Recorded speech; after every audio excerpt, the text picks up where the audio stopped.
You're watching CBS 5. Now, Eyewitness News.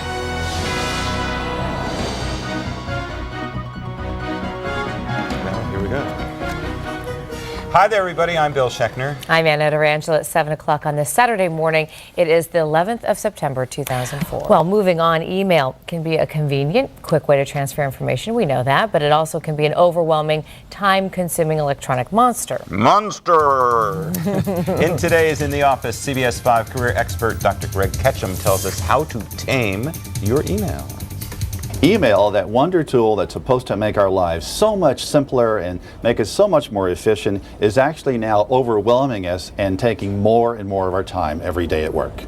To give you some numbers on that, Jupiter Communications predicts the numbers of emails the average person in the U.S. received each year will go from about 1,800 in 1999 to something under 6,000 by 2005. Number two, a study by Ferris Research found that executives spend as much as 2 hours a day responding to email. And finally, according to ZDNet, about 60% of all email is junk.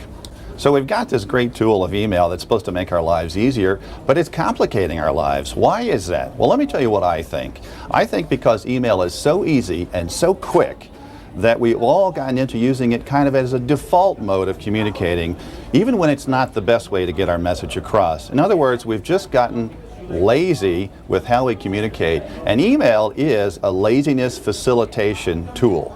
So when should you use email? Well, let me give you some examples. Number one, to schedule a meeting. Number two, to make an announcement. And number three, to relay a brief bit of information or check on project status. Now, those are good examples. Now, when should you not use email? Number one, to resolve a conflict or work out an issue. Number two, to carry out complex negotiations. And number three, to communicate delicate or emotional information such as "you're fired," which, sad but true, actually does happen.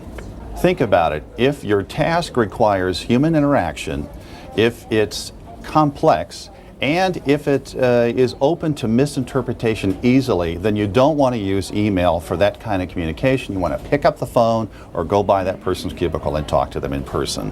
So let's talk about 5 additional action steps you can take to get control of your email. Number one, block it. Number two, educate your senders. Let them know your preferred mode of communication. Number three, deal with an email once. Reply to it, delete it, or file it. Number four, hit it early. Go through email first thing in the morning and clear it out. Develop a rhythm. And number five, use the golden rule of email. Email unto others as you would have them email unto you. In other words, keep it short, make sure it's the best mode to use, and stop sending needless CC, CYA emails.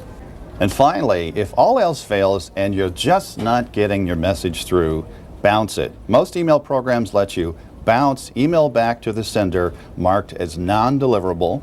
Let your coworkers know that if they don't use email properly, you'll bounce it right back to them. And oddly enough, this may be one case where email really helps you get your message across. In short, to really get control of your email, you've got to take at least 3 action steps here. You've got to block it, you've got to rethink how you use it, and you've got to educate your senders how to use email with you. For more information, you can go to talentplanet.com and click on Dr. Greg, or go to cbs5.com, click on News, Weekend Early Edition, Career Advice. Don't you think that email makes people feel important? They send you an email, it's important management types. Oh, I'm not going there when we're talking about management types. But I do think it's a cop-out. Yeah. Instead of picking up the phone and talking to people, and I'm guilty of that. It's just easier to say, hey, is this what you want to get done? But I like the idea of bouncing it. I've never heard of that before. Send it back. Yeah.